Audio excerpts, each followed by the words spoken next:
Told y'all, we got the game on lock. Crank Lucas the rap deucer. Team Real Racing. Y'all already know we won.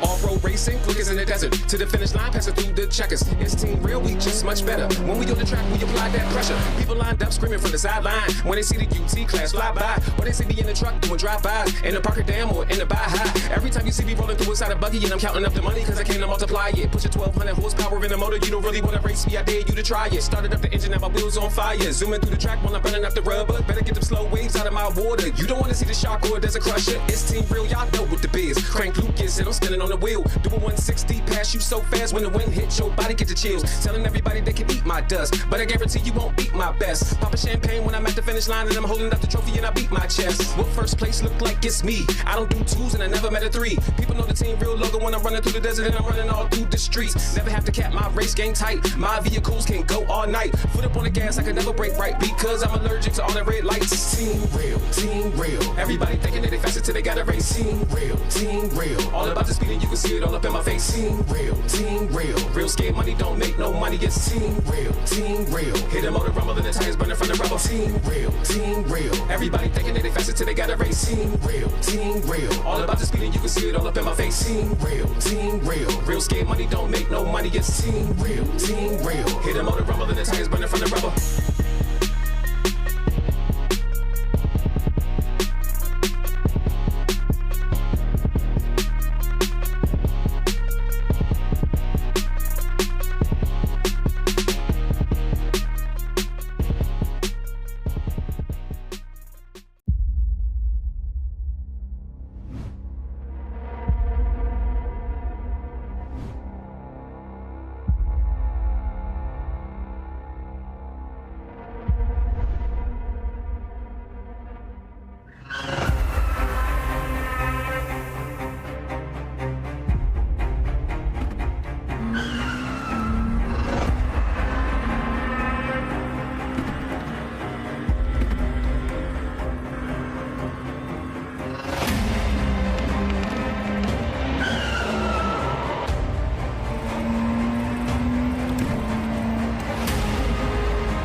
You want to know what's going on in your dirt sports world?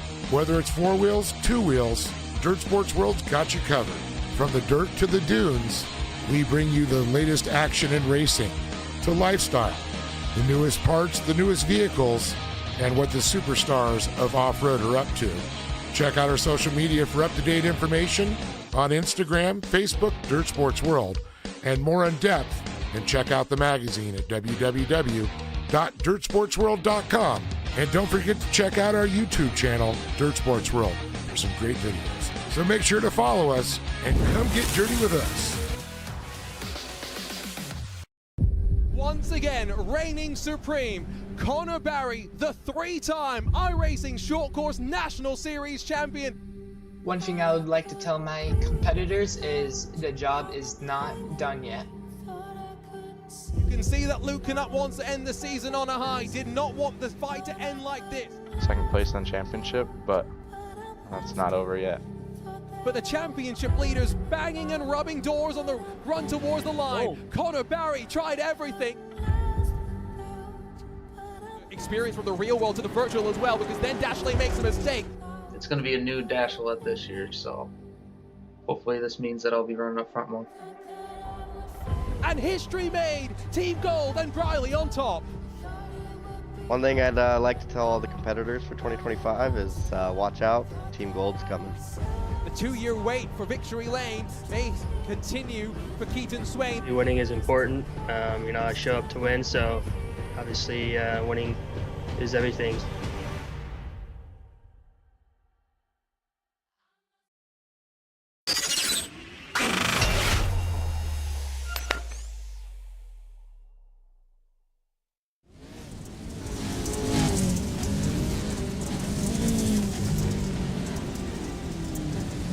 Don't have anything. After a week away, it's time to return to the iRacing Short Course Pro 4 National Series grind as we head to the Crandon International Raceway, but to its short configuration for another one of our regular season rounds. Welcome along to coverage presented by Team Real Racing and APV Simulators. Our Junior Kankapati in the broadcast. We're joined as always by the voice of off-road, Dave Arnold. And Dave, a couple of weeks ago, we had another one of our Triple Crown events at the Wild West Motorsports Park, but we returned to Crandon with the more normal event format as we head to the final stages of the championship fight. Yeah, I tell you, that Triple Crown was so cool. I mean, all the things we've done this year, Long Beach, you know, go to Reno, but boy, talk about moving to the bull ring, the short course at Crandon, never disappoints. It's always quick, fast, and good racing. Here's a look at that schedule. We've got a back-to-back header of Crandon and Bark River, the longer tracks on the schedule before a couple of weeks away. We return with Firebird Motorsports Park and then a return to the Big House for what will hopefully be a championship showdown in what has been a quite blistering campaign. Started Feb 12th, will end on May 21st, all leading us into the Pro 2 National Series later this summer. Here's the championship standings though, because he's been king of the series for quite a while now, and Connor Barry just continues to build up his gap from Luke Knupp, now almost 47 points between the two of them. Yeah, this is definitely, it's been a tight battle, but Connor, he's definitely been shining out there. Luke Knupp, though, he always comes out swinging, so I expect some good things from him. He's always good at the Crandon short course out there. And Keaton Swane, what can I say? He's due.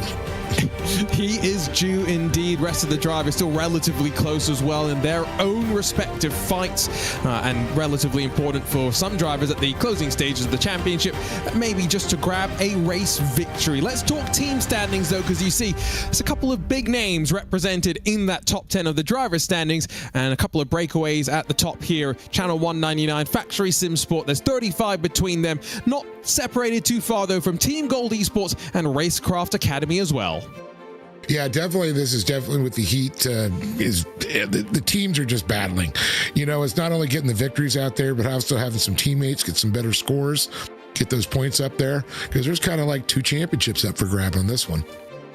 And so, with our look through the championship standings done, let's dive into the race format for tonight. Qualifying just moments away from getting underway. Drivers get 10 minutes and 4 laps. So we'll see probably some of the drivers wait till the end of the time session to head out there and finish up their lap allotments. They'll be then split up into 4 heats, and there are some points for those finishing first and second, but the top 4 advance directly to the main event and avoid the scramble that is an LCQ. 2 of them each, top 2 to advance from both, and 6 laps before we get underway for a 20-lap main event where, of course, let's not forget, Dave, the competition caution at the end of lap number 9 will bunch the field up.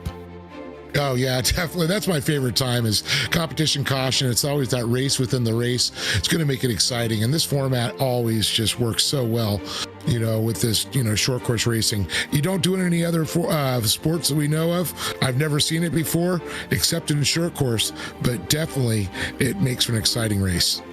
And so with 2 Triple Crown events in the books, only a couple of rounds left in the championship. Here's a look at our power rankings. New onto the board for Trenton Briley, with Josh Edmondson +5, Zachary Drapkin +3. Some good showings for them at Wild West. For the likes of Winnicki, Mittag, and Countryman, hoping to bounce back and move themselves back up the board. Love these power rankings, by the way. Always gives us a sense for who to keep an eye on as we get set to go. As mentioned, though, qualifying is going to get underway, and the drivers will get set. There's some of the drivers just waiting to go. 4 wins on the season so far for Connor Barry. You saw the 4 medals behind him as well. Oh yeah, Connor's been on a tear for sure, but there's a couple of drivers expecting some great things. Of course, I mentioned Keaton, Swane, but I think the exciting thing is Nicholas Tachelet and Josh Edmondson tie back and forth. These two are going to be looking at each other. I mean, I expect these two, if they get close to each other, there's going to be a definite battle on. Absolutely. I'll quickly just point out, when it comes to our World Finals, we're building up to something new later on this year in the world of iRacing short course. Not just Connor Barry locked in with a couple of wins, but Drake Mittag and Matt Adams, as previous race winners this season, have also locked themselves in for the World Finals. That was a look, by the way, at Josh Edmondson, who is racing from APV simulators, being thrown around by the motion rig, hoping he doesn't go flipping up and over, because that will be a fun ride. Oh, he's definitely getting a ride. You can see that, how it mimics. I mean, this is like Mr. Dude's Wild Ride. You just got to love it, and you're flying, you're feeling every bump, every little nudge, and the air time, and a little weightless every once in a while. Always makes for an exciting ride. Drivers are still in practice, by the way, so not yet flipped the flag over for qualifying, so they're just getting some final moments. It does seem as though it's early morning, so maybe we'll see the sun progressively move around as well as we work our way through the 4 heat races, 2 LCQs, and into that 20-lap main event. Good to be back at Crandon, albeit at the short layout, which I know Dave has more detractors than it does fans. Oh yeah, definitely. I mean, Crandon it's one that doesn't disappoint. It's everybody's bucket list to go to Crandon, to be it, to race it, and to experience it. And if you've never been, this is as close you can get. You got to go if you see this in real life. It will blow your mind how many people are there and the party that goes on that is off-road. Drivers have just been told qualifying getting underway. You saw the red number plate as well for Connor Barry, the number 2 machine, denoting our championship leader. Remember, 47 points his advantage. He's nearing a number that mathematically would lock him in as champion before the end of the season. But we're still hoping when we return to Crandon on May 21st, there is a championship fight. There is the driver that is headed out to Wheatland next week to race in the real world. A shame that we can't do that on iRacing just yet, but hashtag soon. It has been coming, as we've been told, for many a year. 10 minutes thrown onto the clock, and here we go for qualifying. Is Connor going to go out there right away, or is he going to wait and let the rest of the field set the benchmark first? I think, Connor, because the nice thing is you don't have to run all your laps at once. Maybe you go out, throw one down, see how that kind of does, and then you got to set your benchmark, and then it's like, all right, it's on like Donkey Kong now. And that's Wes Graham heading out there. I was commentating on him this Saturday on the Porsche All-Star, so it was great to see Wes make an appearance on the Porsche Twitch channel. He did admit it was a bit awkward to be on tarmac and have some grip, so back to something a little bit more normal for him as he gets ready to go for that first lap in qualifying. Yeah, we've had a lot, like Casey Mears when he come out, and I remember the first time, he's driven in the desert and stuff, but the first time he came and raced at Crandon, he goes, there's not a lot of grip out there, is there? I'm like, no.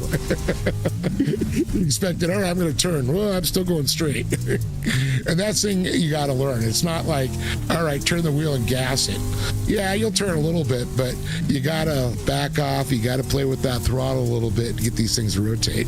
And this is where, as we ride on board with Wes, the short layout differentiates itself from the long. You go left out of the opening complex of the lap, and you shortcut effectively the long run out of the back straightaway, where the drivers will still start on their land rush 10 wide formation, just only using that though for that very little brief moment of time. Luke Knupp's currently second on the board, about a 10.5 back from Nicholas Dachelet's provisional pole time, but with only 8 times, still waiting for the majority of the field and to slap down some sort of benchmark. Wes the Mess, the first lap time was a 43.123. Second lap time around, no improvement. It's actually slightly slower, 43.637. Interesting to note that he elected to reset after the second timed attempt.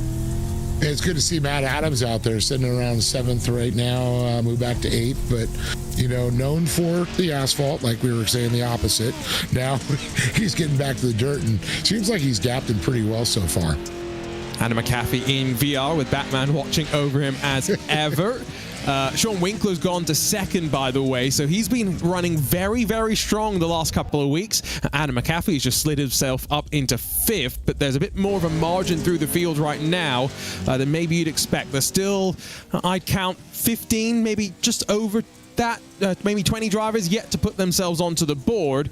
We're watching the 909 slide its way forward. So that's Brody DeShore in the Iridium SimSport truck. Hoping we'll get a benchmark from him at the line. Remember, 42.686 to beat. And Nicholas Dashley, Sean Winkler, and Luke Knupp all watching from pit lane. Don't think it's going to challenge pole. Never mind. Yes, it will. 42.469 for Winicki. Brody DeShore to fourth.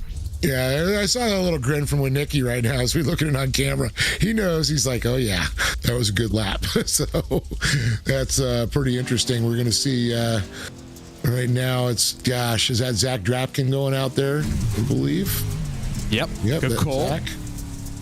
In the Redline All 56, the Racecraft Academy-backed entry.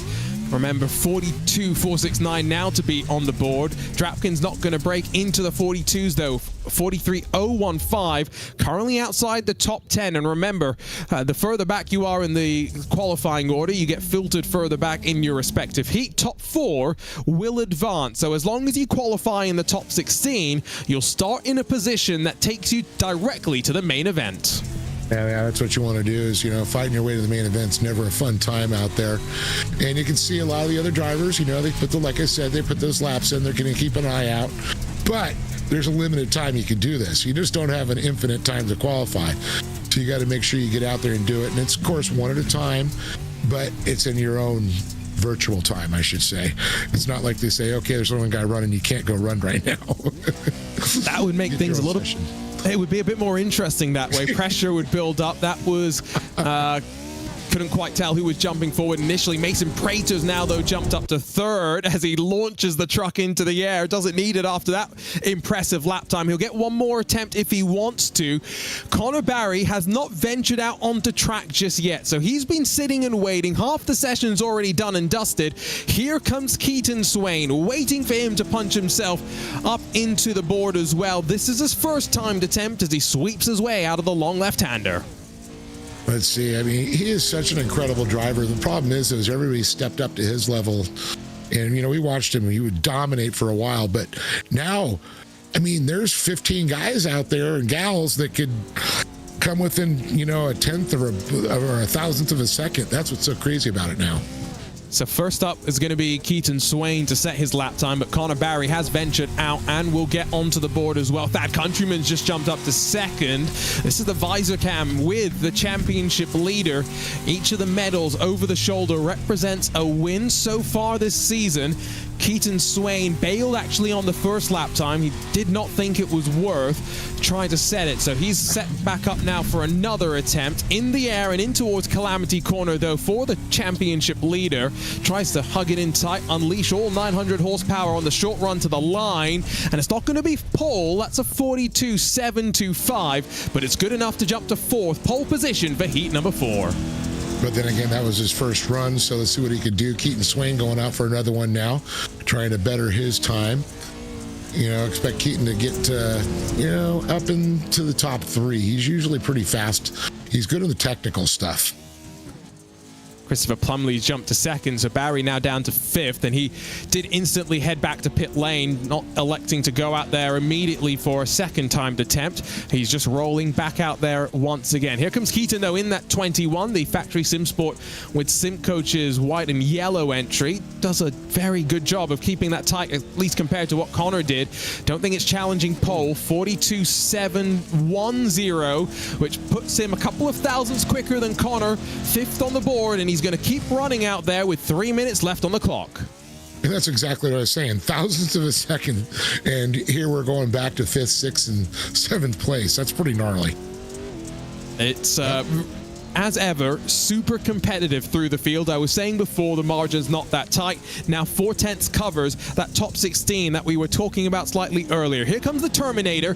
He is the only driver yet to put himself onto the board, but with a 42.823, that will punch himself up into the top 10, I was going to say, but no, it's only the top 15. That's how tight the field is.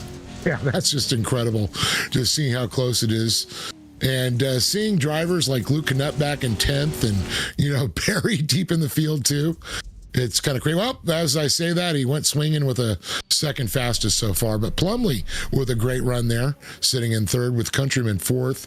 Dachelet rounding out that top 5.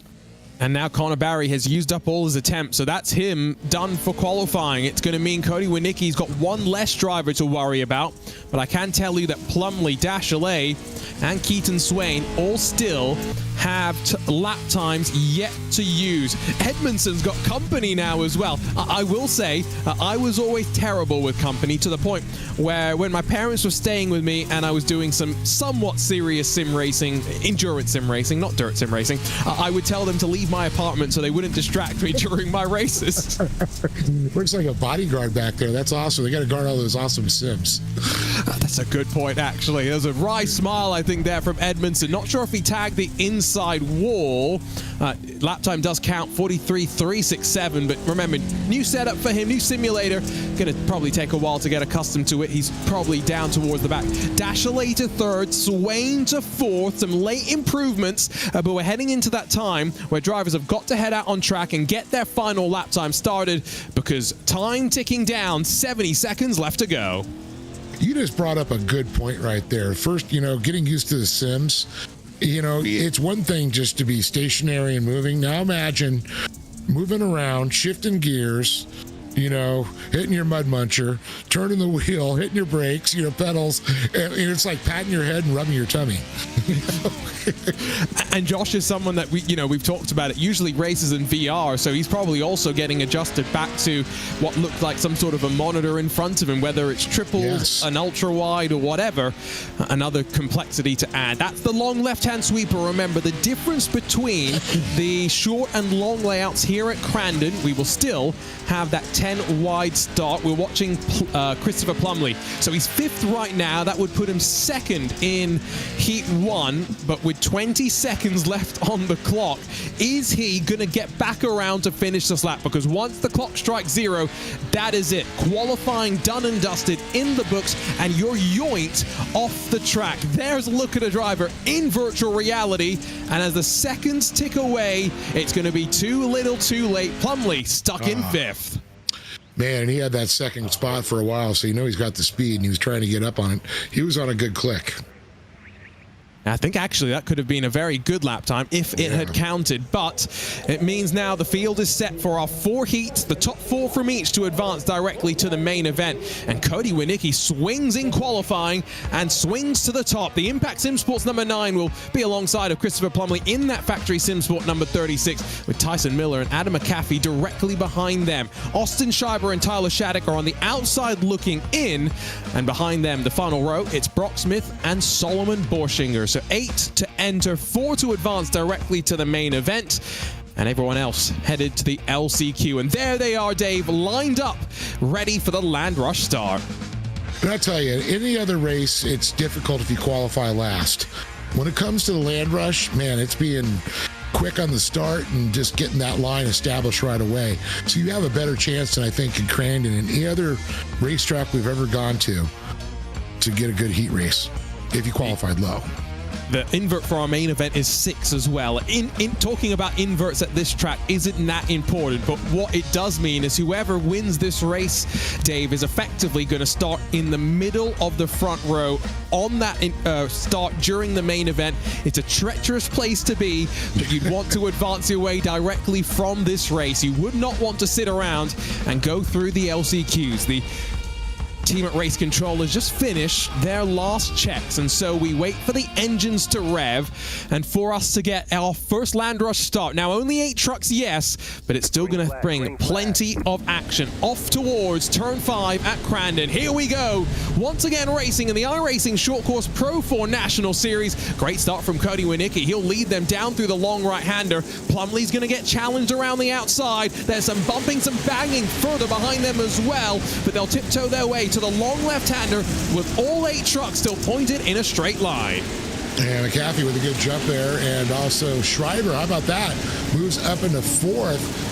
And, you know, Brock Smith, McAfee, they were back there, and Borschinger. But it's Winicki leading. Plumley looking to the inside right now with Tyson Miller and Schreiber trying to battle it out there. You can see the Terminator right on the heels of Cody Winicki as Winicki and Plumley fight for that top spot, door to door.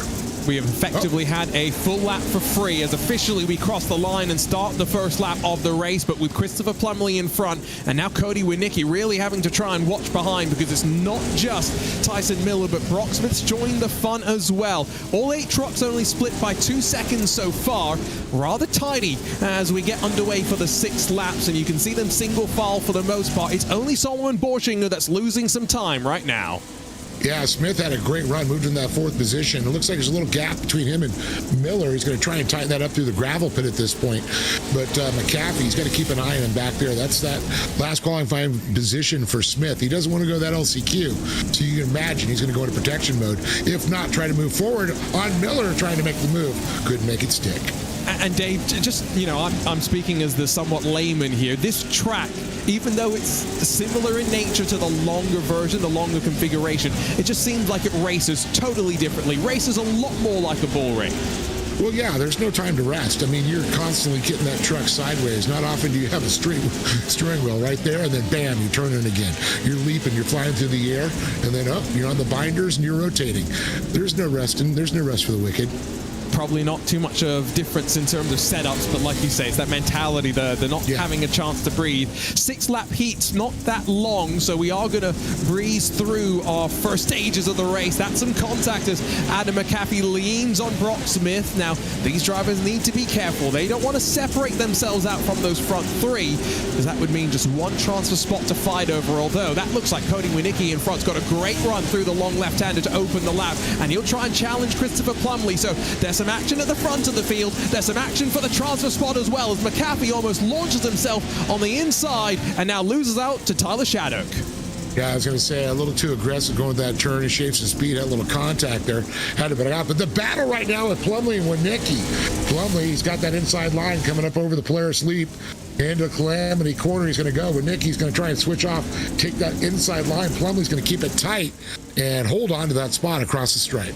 I will say, if a corner's named Calamity Corner, it usually has earned that name as well. So it's something that we've always got to keep an eye on. There's that 36 still leading the race, driver in virtual reality behind the wheel.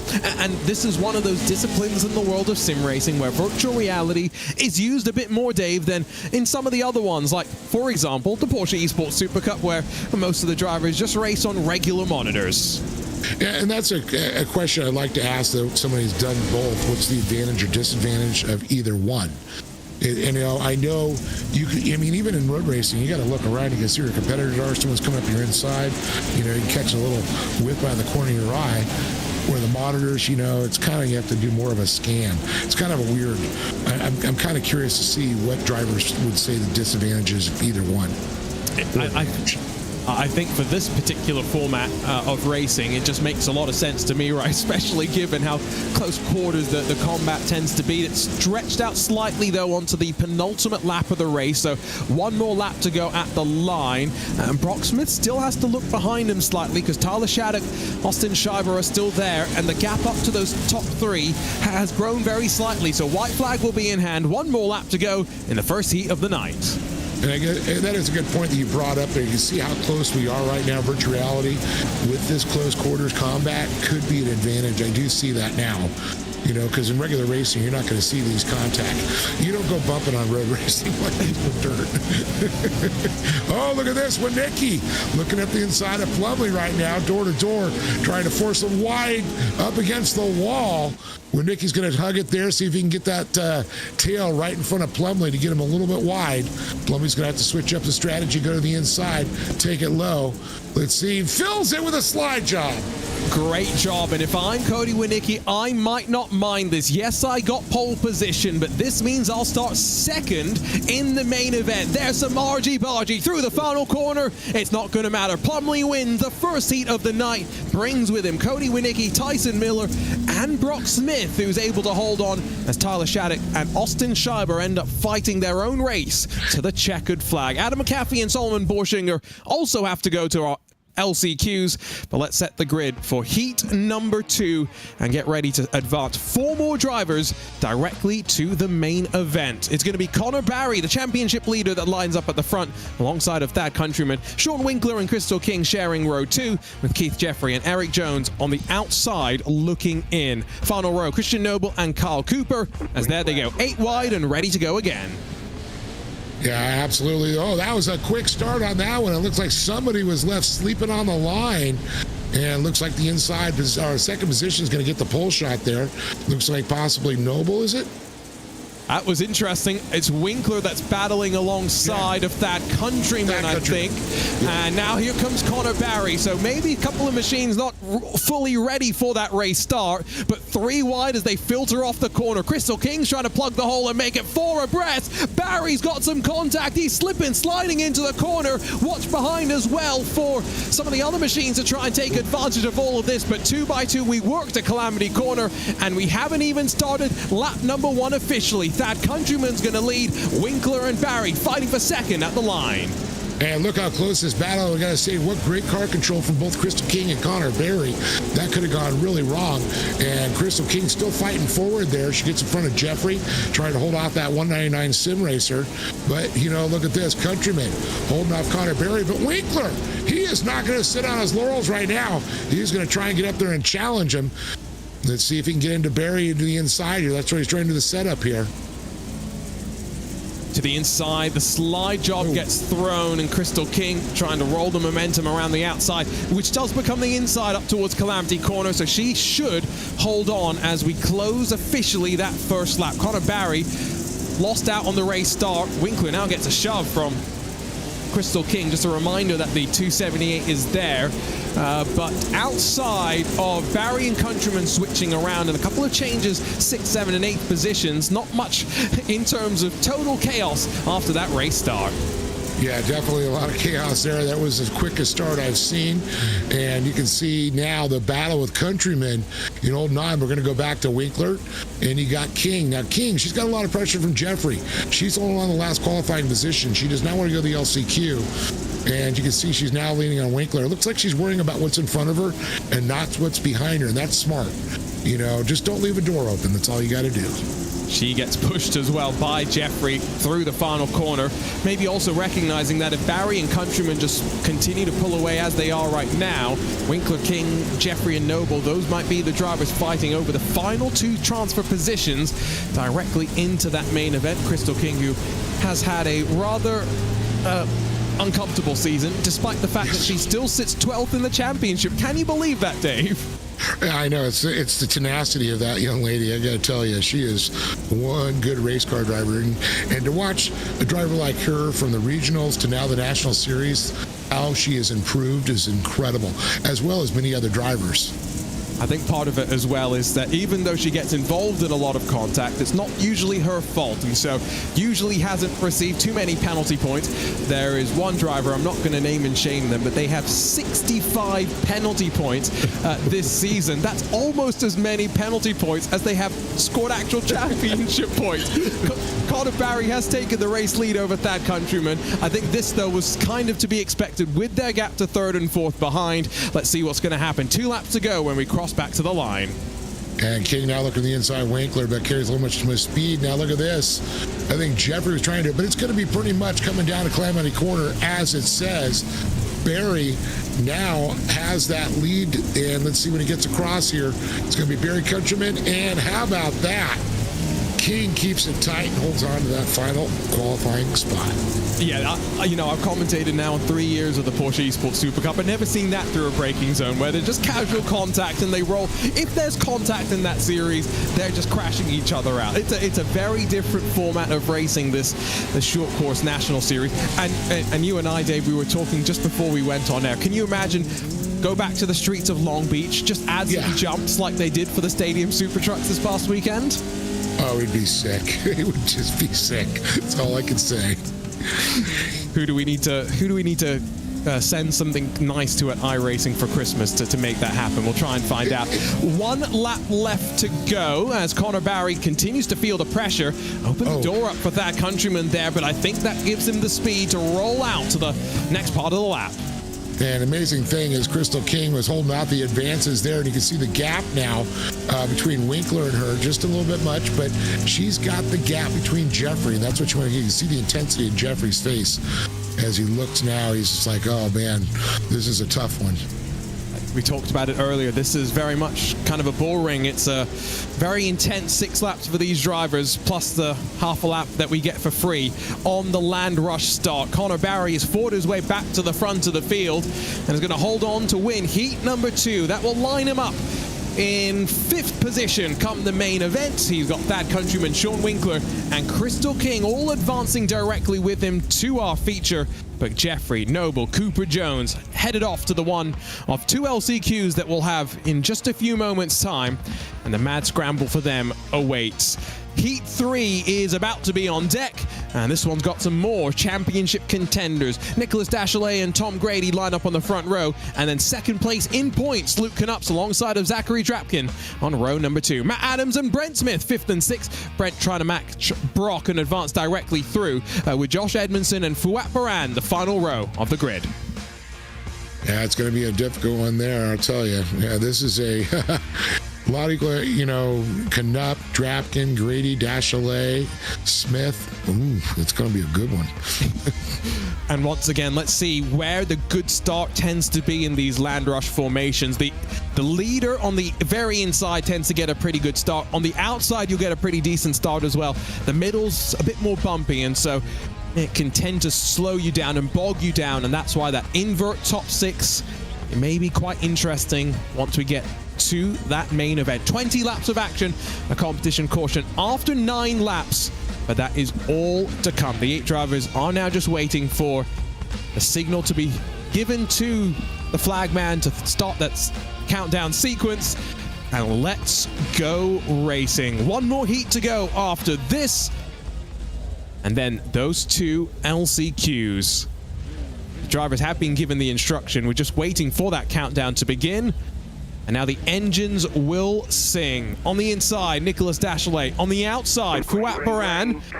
Who's going to get the launch down into turn 5? Not the best launch from Nicholas Dachelet, and instead he's going to get challenged by Tom Grady and Luke Knupp.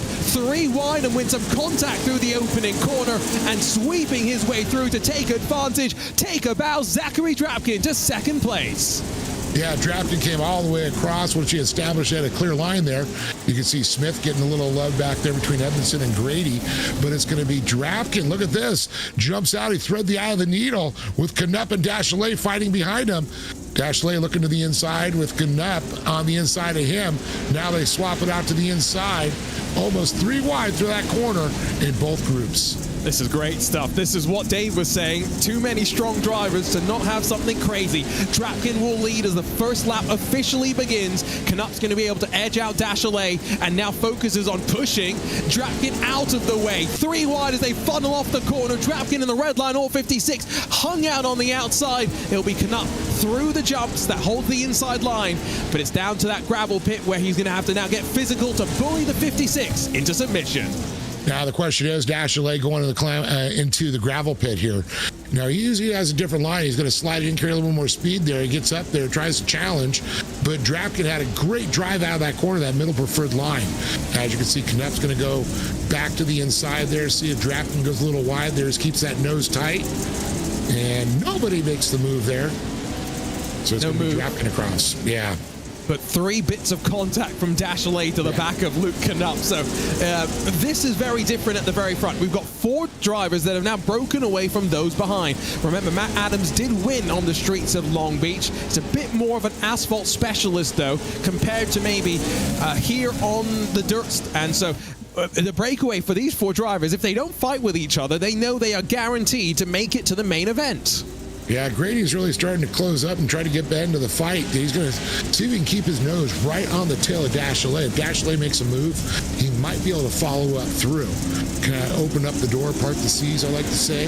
As you can see, Dashley fighting with Knupp. Cross that stripe once again. Knupp jumps to the inside. Now Dashley, he's going to drop back to the inside and see if he can keep that speed up through across the Red Bull jump.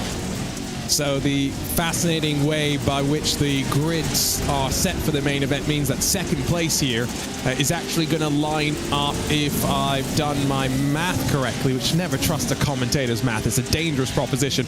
On the inside of row number 2, which is actually a pretty nice place to start, and everyone else behind on row 2 as well. Knupp gets past. That's great by Nicholas Dashley to fight his way forward to that second position. Zachary Drapkin's got a bit of an advantage now, heading back to the line to trigger 3 laps to go.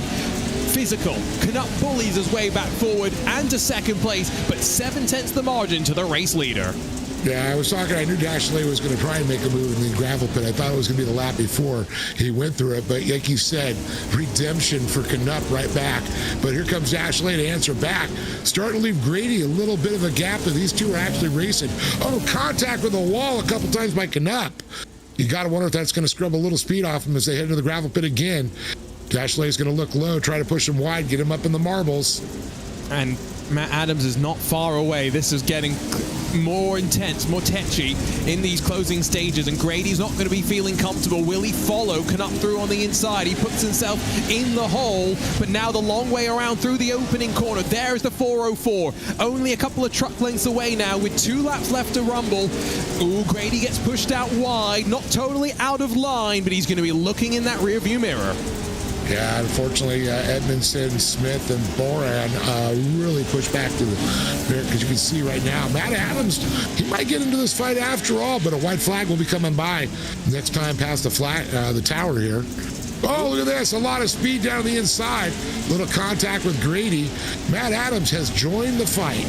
Tries to shave a bit of the right front fiberglass, sends it up towards Calamity Corner, and opens the door on Tom Grady. And so with 1 lap left to go, he's fought his way up into a transfer position. The 535 thought about sliding back through the opening corner, but he's got to get it done now on this final lap of the race. Yeah, if it's not the gravel pit, it's been Calamity Corner. We've seen the passes there already. Nowhere else have we seen it happen. I think it's such high speed through those, but when those guys get in those corners there, it's about who's going to outbrake who coming in the gravel pit or Calamity Corner at that point, or out accelerate. It's not that close to the front of the field, and so after what was a quite spectacular move through the opening couple of corners, maybe a contender for Move of the Year already, it's Zachary Drapkin that will win the 3rd heat of the evening. Luke Knupp behind him. You can see what it means to Drapkin as well. Dashley and Grady will grab 3rd and 4th position. Matt Adams will miss out by 0.2 of a second. Oh, that could have been so much closer if it was a little bit more physical on the run towards the line. There's confirmation of the result. Adam joins Edmondson, Smith, and Baran in having to fight his way through an LCQ. But for Factory Sim Sports, squeaking 2 of their drivers through, they'll be quite happy with that result. 4th and final heat. It sends Keaton, Swane, and Mason Prater out there on the front row, with Trenton Briley and Brody Deshore behind them. Wes Graham and Dennis Mickelson then 5th and 6th positions, with just Cross Kirchmeier lining up on the final row. Aidan Irvine, as ever, doing the race control duties behind the scenes. But here we go as we get lined up for the final heat of the night. Yeah, this is going to be an interesting one for sure. Keaton Swane, Mr. Dry Spell himself. He's been consistent, he runs, but man, that elusive win still is probably ticking in the back of his mind. He's going to be driving like a man possessed for sure, but man, talk about more talent. Mason Prater, Trenton Briley. So I look down the list here. Dusher, Graham, Mickelson, Kirchmeier. They're all drivers that are fighters, that's for sure. Good effort in qualifying. Yeah. Good effort in qualifying from Mason Prater, that's for sure. At one point was up there in the front 4. That would have put him on pole position for one of the heats. The drivers, once again, though, have been given those instructions. Eyes to the lights, rev those engines, and let's get ready to go. With 6 laps on the board, you can see the trucks waiting to get released, and off and away they go. It's a good jump from Trenton Briley, but he's going to get pinched on the run down to the long right-hander. Argy-bargy further behind, slip and sliding. Dennis Mickelson loses out, and so Keaton Swane's going to take the race lead. Behind him for Mason Prater, then Trenton Briley, but fiberglass flying as they throw the trucks into the air. And Mickelson's got a little challenge going back there. The fight for 4 with Brody Ducheur. And then you got Kirchmeier and Graham also trying to get up in the fight. 7 trucks all battling for 4 positions. It's going to be a tight one for sure. I got to tell you right now, Keaton Swane is feeling his oats right now. You can see him starting to stretch it out just a little bit. Briley still fighting with Prater. It may slow him down a little bit. But you also got Ducheur and Kirchmeier. They're all getting into each other. They will stack up into each other through the final corner. Keaton Swane's taken advantage and built up his buffer. Prater's held on to second, albeit with a bit of difficulty. And then Bradley and Ducheur. As the top 4 started, but quite an intense race start, to say the very least. Cross Kirchmeier, he's not far behind. Dennis Mickelson and Wes Graham are in contention as well. And remember, we have that free lap effectively on the race start before we get back around to the line. That's a bit more contact as Mason Prater holds on to it. Brody Ducheur and Trenton Briley go either side of him to take advantage, and Prater down to 4th as a result. And Prater just sticks his nose right back up the inside there as he just rubs on Trenton Briley, trying to say, hey, wait a minute, what just happened here? Just a little bit clumsy there, I think, as they work their way down to the gravel pit. They're still fighting this one out, and it's now almost 2 seconds the advantage of Keaton Swane. First time we've seen anything like this before tonight. That was Prater pushed out into the wall, bodied by Trenton Briley. Brody Ducheur tried to do the same, but he's not having as much success. Fiberglass on the right front, really struggling to hold on, and more contact down at the gravel pit. And pretty much deja vu from earlier. We saw, of course, battling was Ducheur and Briley as they're moving through, and Prater just unfortunately got tagged, got a little out of shape, clicked it over. But, you know, it's great the way you see him fight right back there. Ducheur and him now battling here, and AC Kirchmeier coming up the inside. Can he get any traction through here? He's fighting for it for sure, side by side with Knupp. He's trying to shut the door. Oh, he gets a bit of contact. That's going to force him offline, force him up high. But I think he's going to be able to hold on down to the gravel pit. He's going to have to try and now cover off the inevitable lunge up the inside. And he counters with also trying to put the pressure onto Brody Ducheur. There's the contact from behind. It's actually Dennis Mickelson that bullies his way on forward. They're going to have 3 laps to go this time by. The contact's not done. You'd think this was an LCQ, but we haven't got there just yet, boys. Yeah, and Kirchmeier's getting in the mix now, too, and Graham behind. Everybody playing the accordion effect there, kind of tagging each other, leapfrogging their way through the pack. It's just, I mean, like you said, this looks like an LCQ. It's getting that vicious. Yeah, I'm honestly a bit surprised that we're seeing it this early, but maybe it's just the realization that they're running out of opportunities. Keaton Swane's, has it's a 2.5 second lead now as they head back down to the gravel pit. You can see the different lines being run. Ducheur trying to cover off Mason Prater, who gets a very good exit off the corner. Remember, that slightly wider entry opens up the opportunity to get on the power earlier, and then door to door forces his way on forward. Dennis Mickelson's going to try and come through as well. 3 here, battling for 2 transfer positions. And Briley able to break away a little bit with Prater, Ducheur, and Mickelson battling back there for that final positions there. Prater, is feeling the pressure. He's still got a spot on the qualifying, but it's going to get physical as we get now. The white flag will be coming out this next time around. Now, the crazy thing is there's nobody's really changed the attitude. It's been a lot of door-to-door, maybe a little bit of a nose here, but it was because of a little bit of other contact between other cars, too. There's nothing been malicious here. Yeah, no, this is still good, hard racing as we cycle back around to take that white flag. Almost 3 wide off the corner. Ducheur's the one, though, that's really battling with Mickelson initially. He tries to give a bit of contact to Prater to slow him down, bring him back into this fight, but Prater's got that 3rd position, holds on to the spot. Yeah, we can see Keaton Swane with only a second and a half over Briley. Look at this, 2.5 seconds going almost back to these guys fighting for the third and fourth position. You can see right now, Brody Duscher is like going, okay, I want to get Prater, but I got to protect from Mickelson. Mickelson coming up the inside. Let's see if he's going to go for the crossover, but Duscher is going to have that inside line coming. Keep it tight. Coming around. Ooh, that just hurt him. And as Duscher made the contact, slowed all those momentum, Keaton Swane wins at the front of the field, but Dennis Mickelson gets it done to advance alongside of Trenton Briley and Mason Prater. There's confirmation of the result, and Brody Duscher is going to be wondering if he slightly misplayed his hand. Kirchmeier Graham also headed to an LCQ. Speaking of, they're getting gridded up, ready to go for 2 of those last chance qualifiers. Let's dial up the starting grid for the first of those races. Remember, the top 2 to make their way directly to the back of the starting grid of the main event. It's Shattuck and Adams on the front row, Scheiber and Edmondson on row 2, with Adam McAfee and Brent Smith on row number 3. By himself on row 4, Solomon Borschinger at the back of the pack. And this is going to be I think this is going to be a physical one too. I'm looking at the names right now and the drivers and how fast they are. These guys are going to be banging doors for sure. I think we're in for even more physicality than we had in that previous heat race, and that's saying something. The benefit of being here in the virtual world is the drivers can reset the fiberglass that they've shodden off their trucks relatively easily.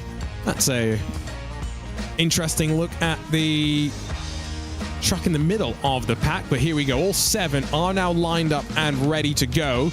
So they just wait for that instruction from race control and then get launched off and away. This part of the track, by the way, is not going to be getting much usage, and so in terms of track evolution, it's going to feel, I'm sure, pretty different to the rest of the track once these drivers hit the rest of the surface. Here we go.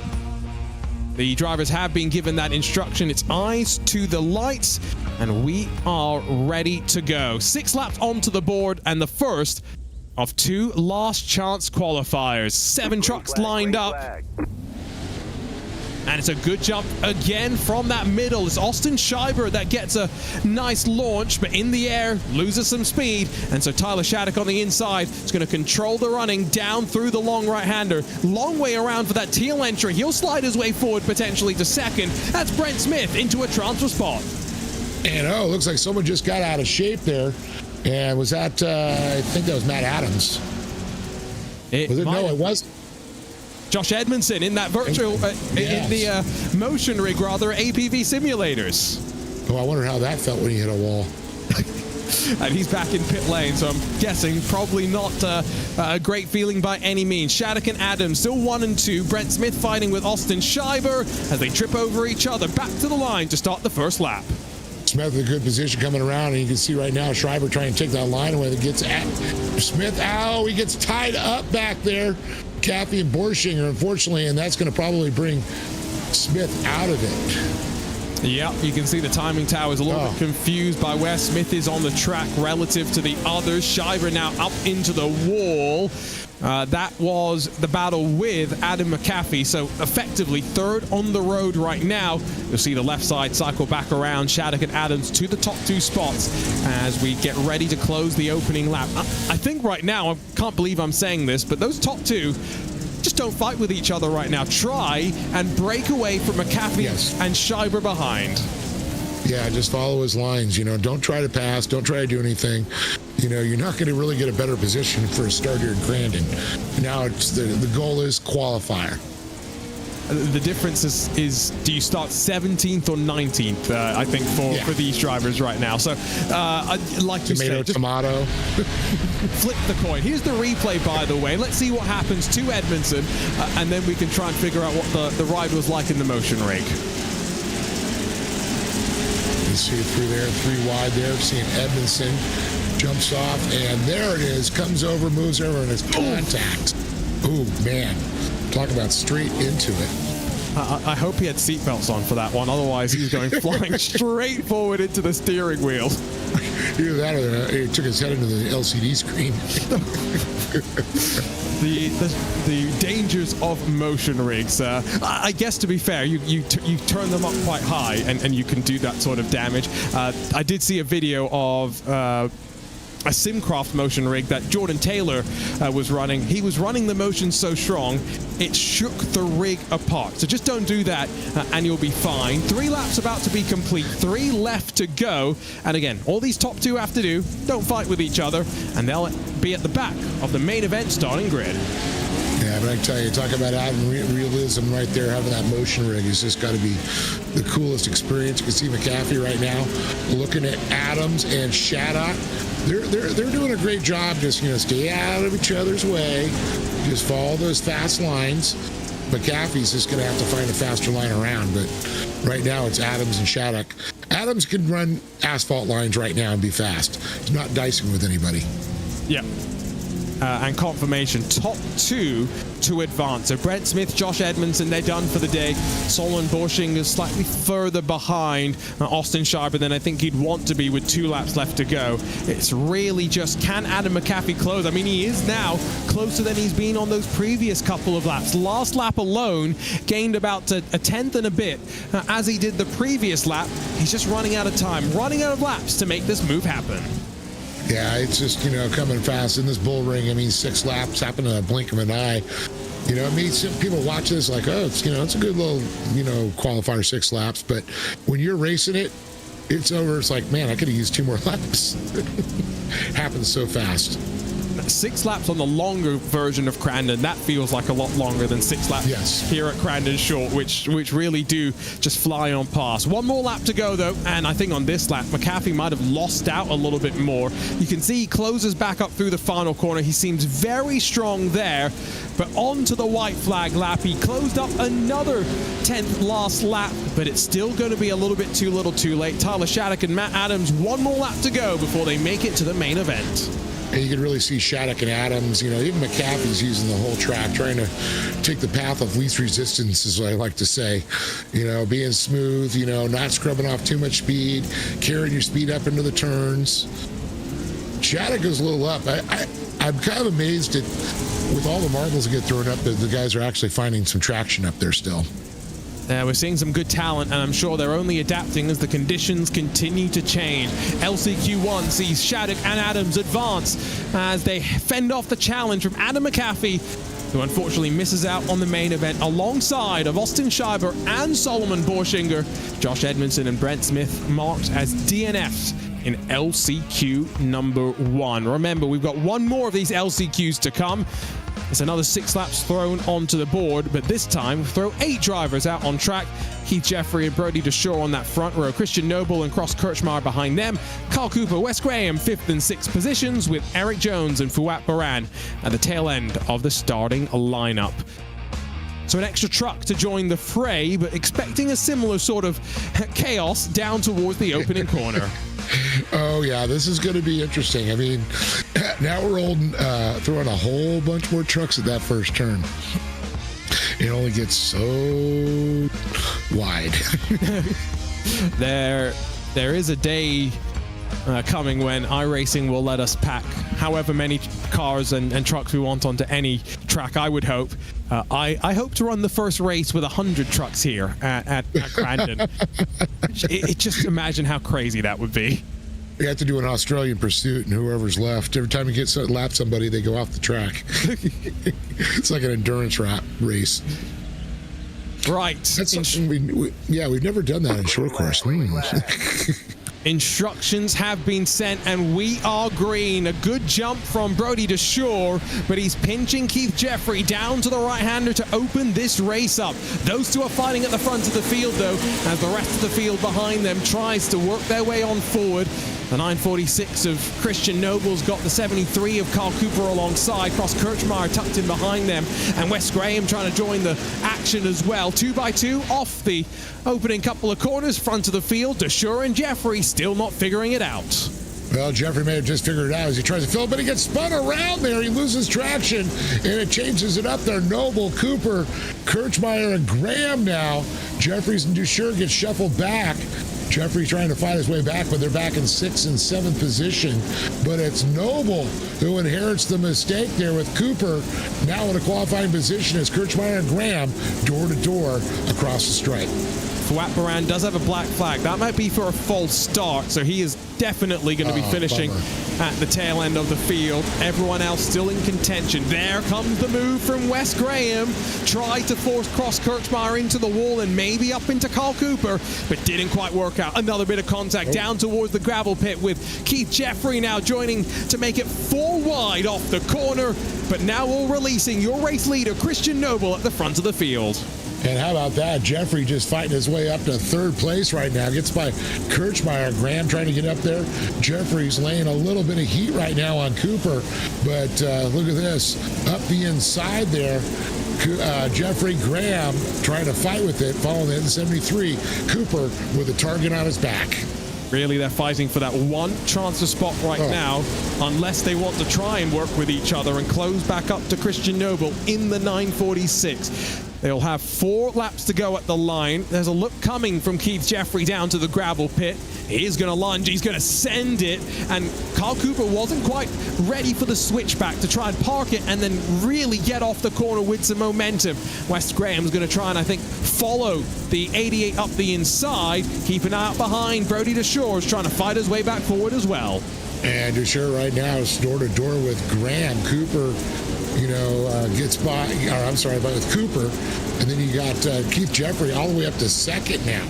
Incredible. Jeffrey, a man on a mission. He's fighting hard.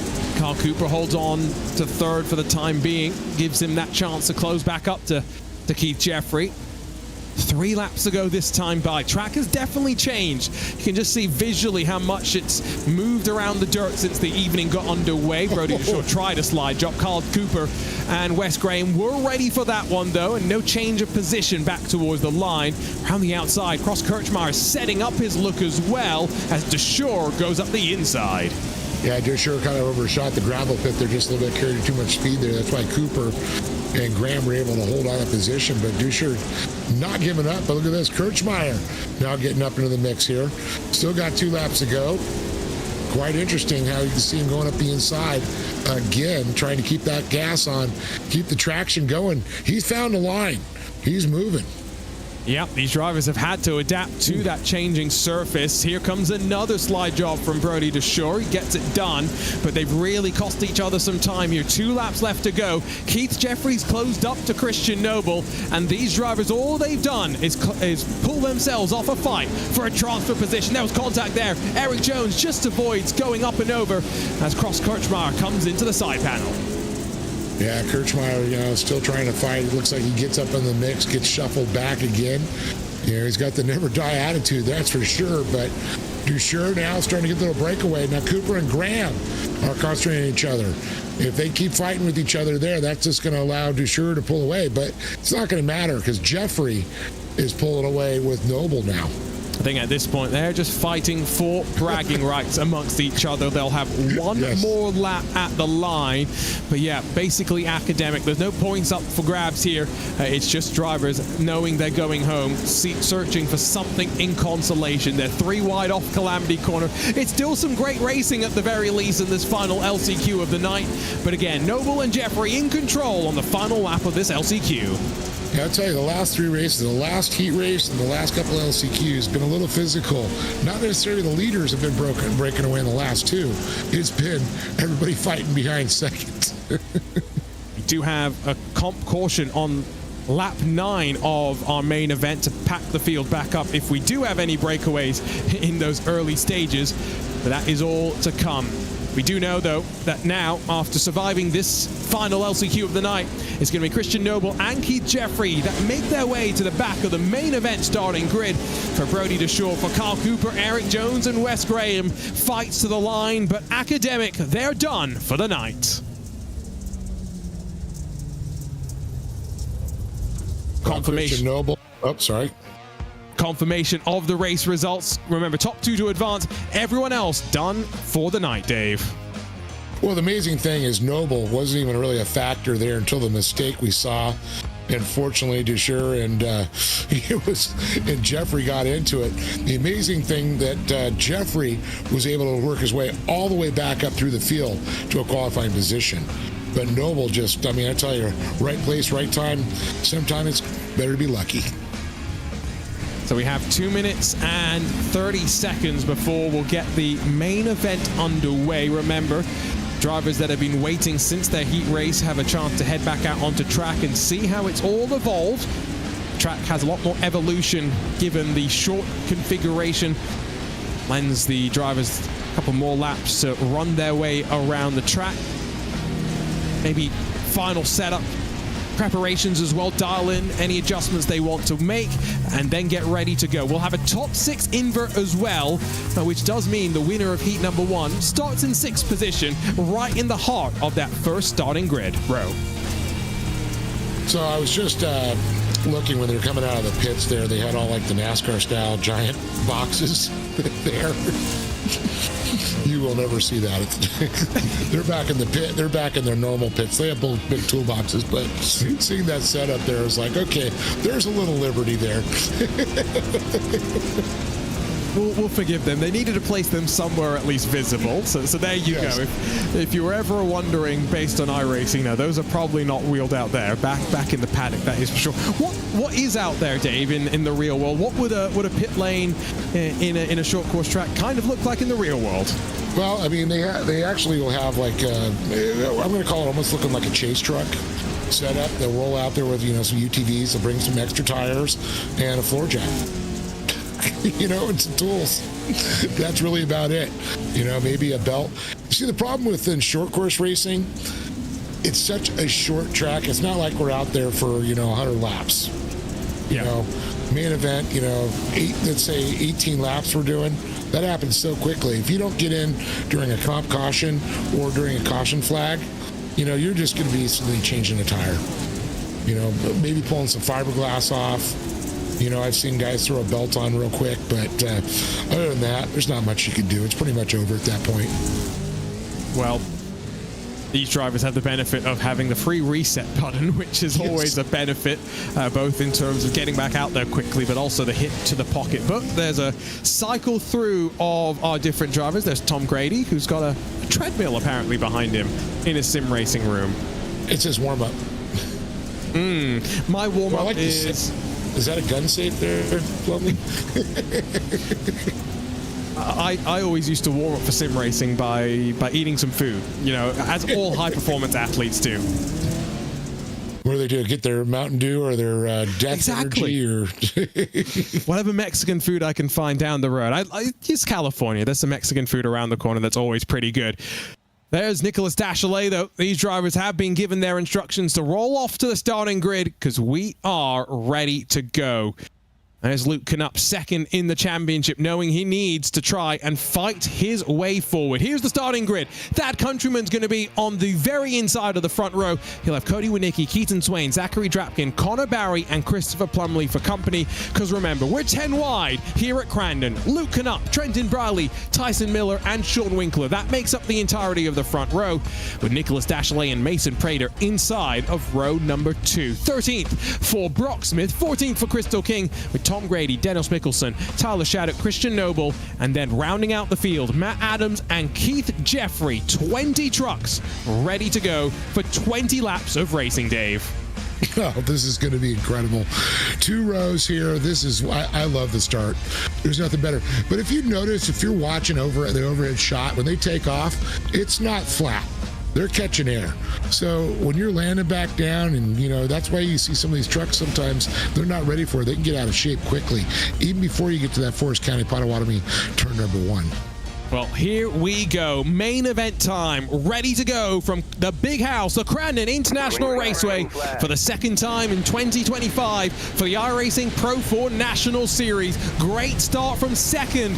What's going to happen as they filter off to the long right-hander? There's some contact on the outside. Connor Barry, I think, avoided all of the chaos, sweeping their way through to the first jump of the lap. It's Cody Winicki and Thad Countryman still side by side. Winicki gets all sorts of cattywampus, holds onto the machine as well, but we're almost 4 wide down to the gravel pit.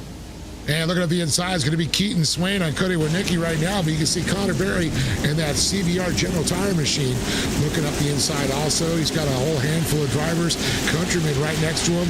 And then the Zach Attack Drapkin. He's also up to the third now, trying to push Countryman out. But you can see Knupp trying to sneak up the inside with Briley trying to follow. And I think Knupp's grabbed 2 spots there alone. Now he's trying to grab a couple more as he gets physical to the opening corner. It's a good lead for, I think that's Cody Winicki up front in the number 9. He held on through all of that. Keaton, Swane, Luke Knupp still holding on to second and third. And then there's the side-by-side moment. Drapkin alongside of Countryman. Knupp's behind with his championship rival, Connor Barry as well. Red number shield banner for our championship leader. You can see him battling alongside of the 5. They're 3 wide off the corner. And Trent Briley now up to the inside there at Knupp as they beaten the bang, and now he's on the outside coming around Barry. He's going to follow his tail around as Knupp looks to the inside, and it's going to be Swane and Winicki though with a little bit of a breakaway. Now I have not seen 3 and 4 wide for that long a wrap. That was an entire lap where they were door to door.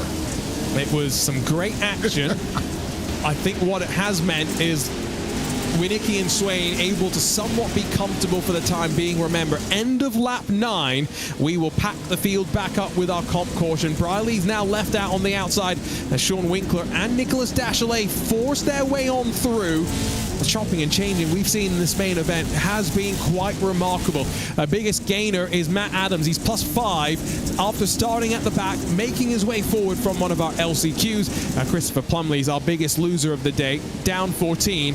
And at the very tail end of the field, back through turn 1, Winkler on the outside, Briley down low.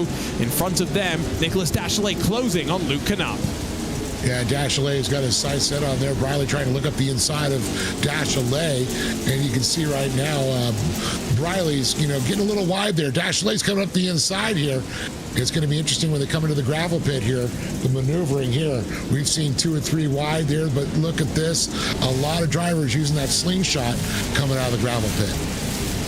Slingshot working nicely there for Briley to hold the inside to the final corner as we tick over to the 4th lap of this race. So inching closer and closer to that comp caution, but let's not forget as well, all our heats are LCQ 6 laps in length. This is a much longer race, and so the first time these drivers tonight have been challenged a little bit more.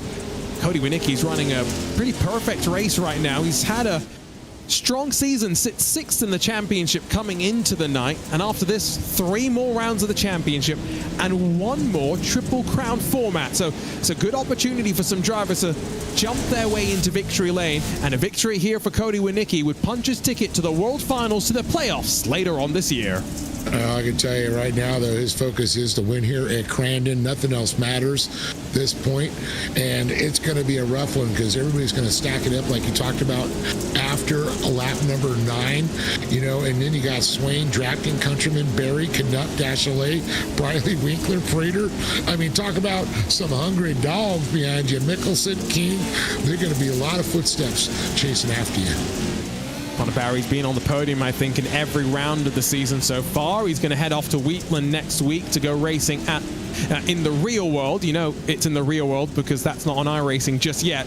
But we look forward to maybe it coming soon and hope to see Connor enjoy some success in his Pro Light entry on the outside. Slips up a little bit too much. He went too wide, opened the steering, lost too much momentum. And through turn 1, that Countryman tried to pinch him. It didn't quite work out. And so in those iRacing short course gloves, you can get your own at mark1racinggear.com. Connor Barry grabs himself 4th position as we get closer to that comp caution. So dangerous signs if you're in that front 3, but the fight back comes from Countryman. I was going to say, Countryman ran with a beautiful move looking up the inside. So we look back from Luke Knupp's point of view back there in P6. Barry now tucks in behind Countryman there. Knupp very focused. You can see he's, just trying to look for a little daylight there. Look at the inside. Doesn't want to upset Barry, but he also wants to make a move. So he's going to have to wait for the right time. I think he's hoping that Barry's going to have his side on Countryman and just kind of leave a door open. think some of these drivers, I was going to say, some of these drivers might be a bit too wise for that one. It's been a great fight, though, between these two. Knupp's got a great view of all the action, but Barry's not having it all his own way. Remember, he's had 4 wins already this season in our 6 championship rounds. He needs to get the chrome horn out. He needs to force that countryman out of the way to hold on to 4th position. We'll have 2 more laps before that competition caution. I don't know if he's got time to close the margin up to Zachary Drapkin. Behind him, Luke Knupp forces his way on through, not hanging around. He can't afford to on his championship rival. Yeah, getting my countryman there, and you can see now that Barry, he's got a little bit of breathing room, but here comes Luke Knupp. Talk about the crown horn. I'm going to say the golden CBR cone, as you see Connor has moved up position, but Connor's still not in the podium spot at this point, but this is that almost coming up on the halfway point. We're 8 laps in. Next time will be 9. This has been an interesting race so far. Crazy start, settling in quite nicely, and I think the restart could be quite fun for us in the booth, maybe less fun for those behind the wheel, given the amount of contact I'm anticipating. But 1 more lap to go. Cody Winicki's been almost perfect since he was given the lead of this race and held on through some contact. Keaton Swane's not really closed the margin. Zach Drapkin might have Connor Barry to deal with down to the gravel pit to Calamity Corner for the final time before the comp caution. And you can see Barry's going to try and make a move there. Before that happens, I'm going to see the gravel pit will be another setup. We've seen a lot of drivers trying to get that position to head into Calamity Corner. There's 2 great places to pass right there. Keaton Swane still looking at Winicki here, but here comes Barry, carrying a lot of speed, but Drapkin with a nice preferred line coming up. He just gets that speed off the Polaris Razor Leap into Calamity Corner. It's going to be Barry looking low, coming around. But I think Drapkin may get a little speed scrubbed off, and he does. And that should be the comp caution coming out. Comp caution is out. We'll slow the race down. And Zachary Drapkin, not stern in his defense there, almost gifted Connor Barry that 3rd place. And so we'll restart in just a few moments. No cars a lap down, so it makes this cycle pretty quick. Left side of the screen, you can see the teams where they sit right now. Factory Sim Sports 2nd and 7th with Dashley and Swane. Channel 199 Sim Racing 3rd and 13th. So Barry scoring well, Adams not so much. And Iridium Sim Sport 1st and 10th. So a pretty good day for them. Man, I talk about who's got some sweaty palms and the death grip on the steering wheel right now. Cody Winicki. I guarantee you got Keaton Swane, Connor Barry. Winicki, he's just got to just put it all of his mind and run his race. That's all he's got to do. You know that Swane and Barry are going to be going door to door there. So the question is, will that allow Winicki to get a little breathing room? And then you got Drapkin breathing down like a dragon. Remember, been a good season for Cody Winicki, and we might not even completely stop the cars. Off and away, we are getting ready to go.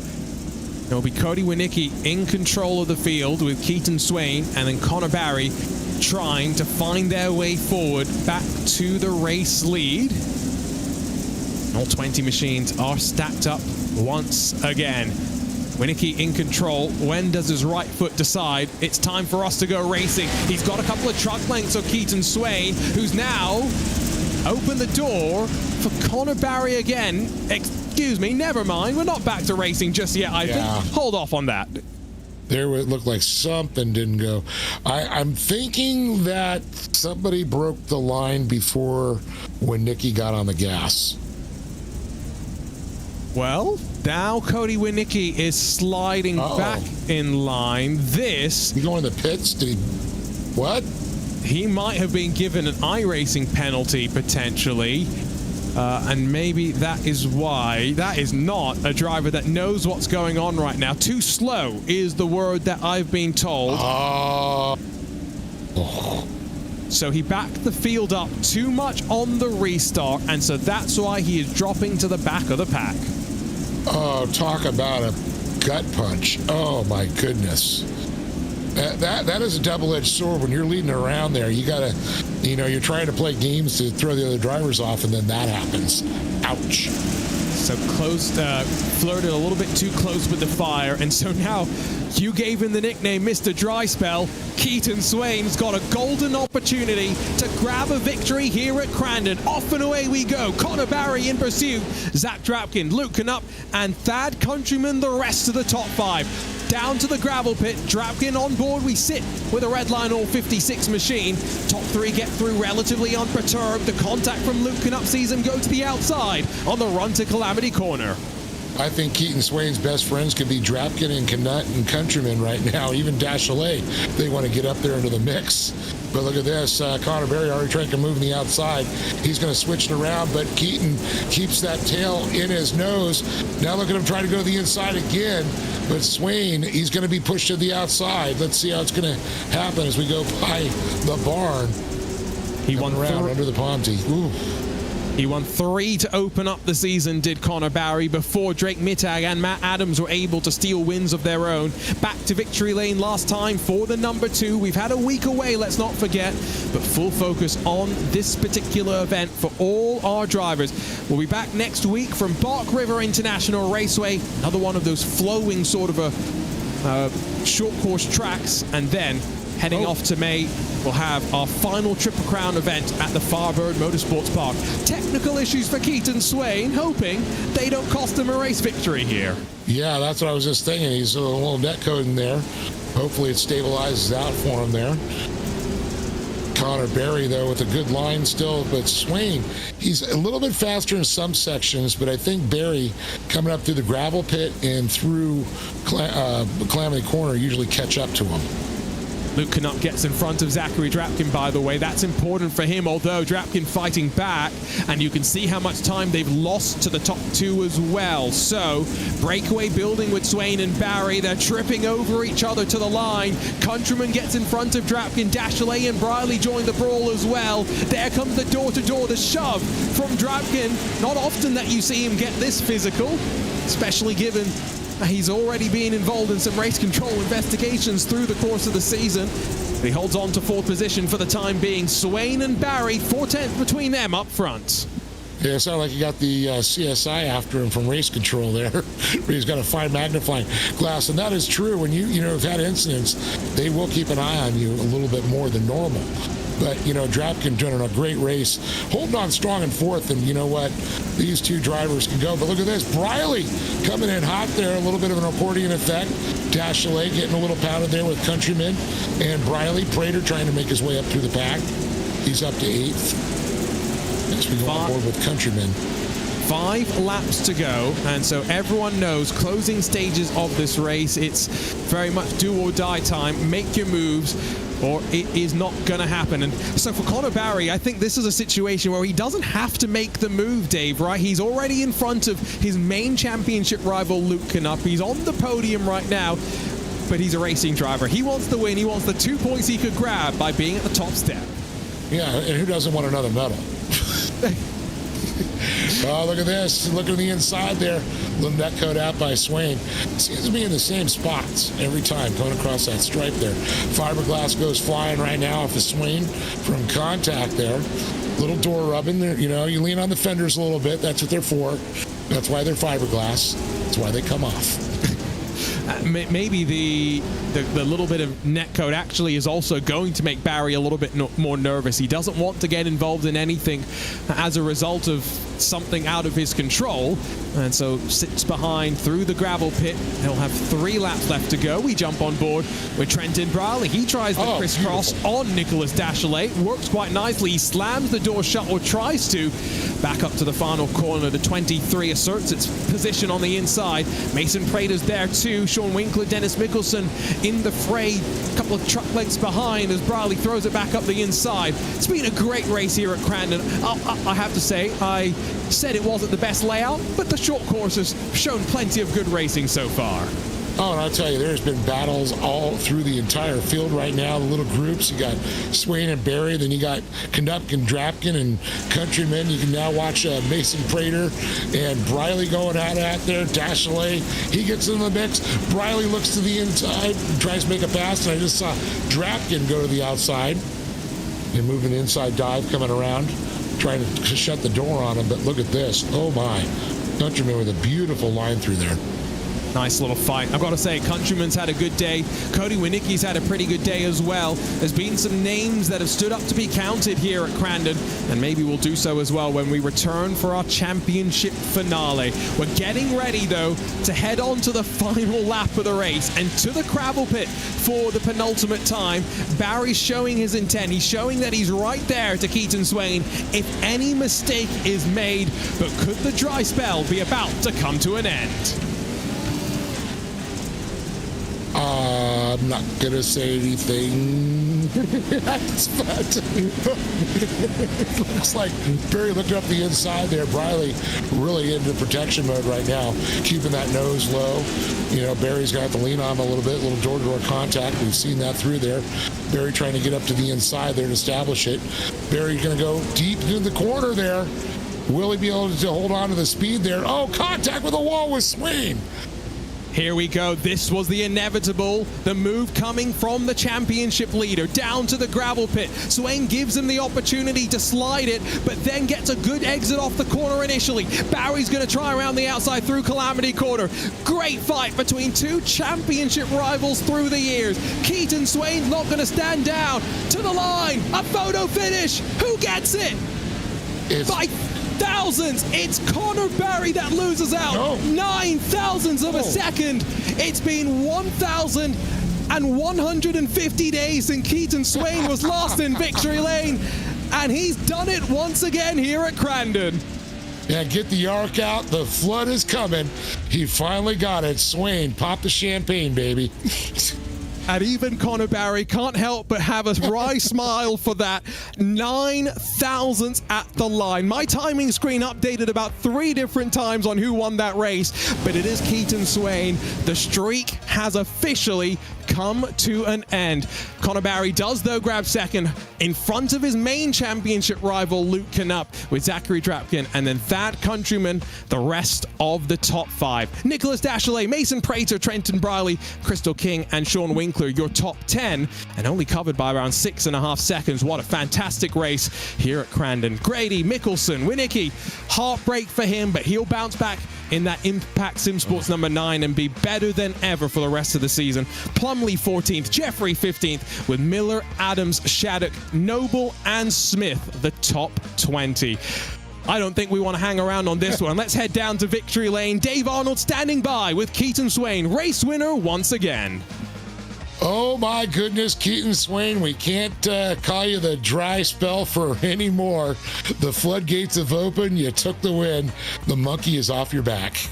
Yeah, that one feels good. I definitely didn't have the fastest truck out there, and luckily Connor, you know, he races clean every race, and I think he's a little bit in championship mode, so I knew he wasn't going to, you know, risk himself or do anything too dumb there. And I honestly thought he got me there. I kind of tried to shove him out, but I couldn't get my truck to turn, and luckily he just got just enough drive off to beat him to the line. But that was a pretty awesome race, and obviously I'm not sure what happened there at the mandatory, but kind of got handed a gift, so just happy to take advantage of it, and you know, finally get this one off my back here.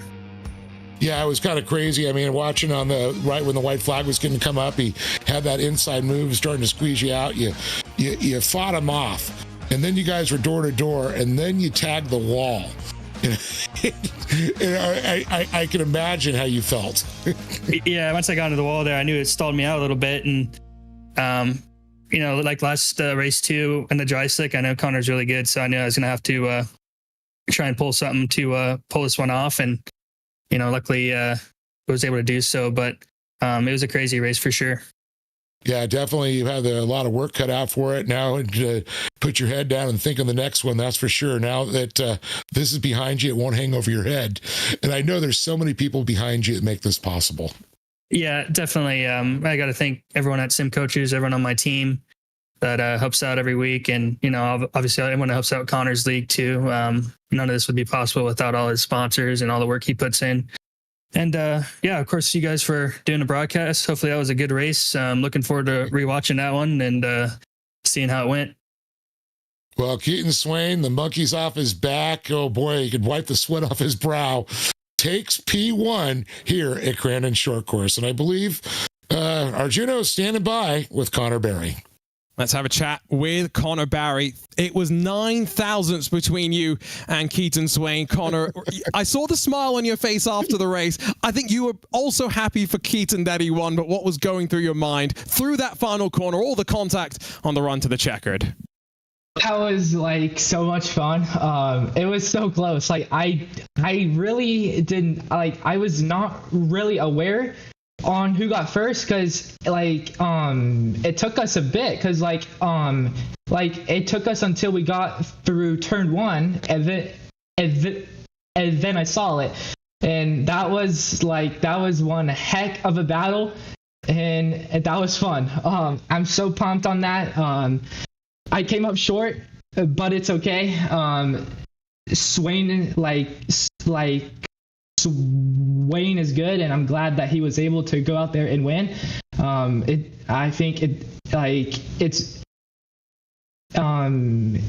has been a bit for him, so I'm glad that he was able to go out there and win again, and I'm glad that I was the one to be there. So it definitely was fun, and it's going to be a good show. Let's talk championship. You came into this round 47 points clear of everyone else. So you're getting to that stage where you could be mathematically secure in the championship before the final round of the season. What's the plan for the remaining couple of rounds? What do you need to do to fend off the rest of the pack chasing you down? Until we get to Crandon, my goal is to go and win. It can change fast, and I'm definitely aware of it, but my goal right now is still to go out there and win because it can change quickly. Like on that start, I think I fell back to like 8th or something. So it can change fast. So my goal still is to go out there and win. And once we get to Crandon, we might be able to play it safe. But until then, we are going to go for wins here. Another solo round for you, Connor, in your Channel 199 sim racing machine. Best of luck this weekend in the real world as well. We'll see you next week as we roll on once again in the iRacing Pro Force Short Course National Series. Thanks, guys. So Connor Barry joins us. Next up, Luke Knupp standing by with Dave Arnold. Luke, talk about a hard fought third place, that's for sure. You know, it's been a rough season already. I mean, you're sitting second in points, so I know every position matters, but, you know, just the battle trying to get up there with Drapkin and Countryman was just gnarly. Yeah, I mean, never stoked to get a third, but we'll take it after the season we've had. It's been consistent and quiet, but nothing sparky like last season, so we're going to put our all into the last 3 races of the season and hopefully turn these results around. But like you were saying, the battle for third wasn't gnarly. The whole race was kind of gnarly. It's like a whole sprint race. It's 20 laps, but you have no time to breathe at this track. It's corner into another corner, and so it's fun and gnarly, but stoked to get a third out of it. Regroup pretty well after a pretty poor qualifying effort. Well, yeah, it's always fighting back there. You know, talk about the battle you had, with Drapkin, coming around there, because he was really trying to fill the spots. And were your sights set, okay, I got to get up to Connor, I got to get by Drapkin for points? I knew I was a tick better than Zach. I knew I was a tick slower than Connor and Keaton, so I wanted to get by Zach as fast as I could to try to get, somewhat of a chance, but those two never battled enough to give me some time up there. And Zach and I raced pretty hard, but we raced really hard and clean. So I'm happy to have a good hard race for third, and no feelings lost. Well, congratulations. It was a hard fought third podium, that's for sure. And that's what the story's been all season for you. And I know you keep your head down and keep forward. And I'm sorry I missed you out at the Legacy race this week, and I saw Travis. Yeah, I had a little bit of better night tonight than we did at the Legacy race. So yeah, stoked from the results still either way, and just can't thank APV Simulators enough for all they do for me and my whole team, Team Gold Esports. Thad had a top 5, and Trenton was up there in the top 10. Same with Tyler. So solid night for us, and Impact Safety for all they do, Luke Knupp Racing, and everyone else. Thank you guys. Congratulations, Luke Knupp, with a hard fought podium final position there. So another great night, Arjuno. And the streak officially broken. It was 1,159 days. So I was 9 days off, but close enough. Close enough. And next up, we get to head back out to what should be a fun run, to the Bark River International Raceway, all 1.5 miles in the rolling hills of Michigan, April 23rd, 9 p.m. Eastern. Same place, the iRacing short course channels. Join us for all of this. And we have just 3 rounds left to go. We're into the business end of the season here, Dave. Yeah, looking forward to it. It's going to be a hard-fought one for sure. Connor Berry, can he keep this streak going, or can Keaton Swane come out and maybe get another win out of it? But Luke Knupp still fighting back in second in points. And that fight for second might end up being quite close, given that Keaton Swane's reinserted himself into victory lane. 1,159 days since he last won. It's Swane on top once again as we say goodbye to you from Crandon. We'll see you next week from Bark River International Raceway.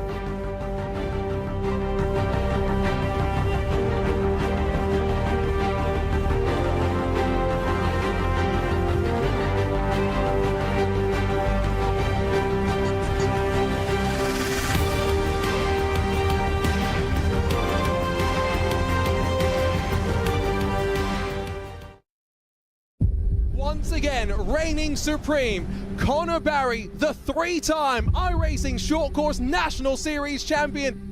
One thing I would like to tell my competitors is the job is not done yet. You can see that Luke Knupp wants to end the season on a high, did not want the fight to end like this. Second place in the championship, but that's not over yet. But the championship leaders banging and rubbing doors on the run towards the line. Whoa. Connor Barry tried everything. Experience from the real world to the virtual as well, because then Dashley makes a mistake. It's going to be a new Dashlette this year, so hopefully this means that I'll be running up front more. And history made. Team Gold and Briley on top. One thing I'd like to tell all the competitors for 2025 is watch out, Team Gold's coming. The 2-year wait for victory lane may continue for Keaton Swane. Winning is important. I show up to win, so obviously winning is everything.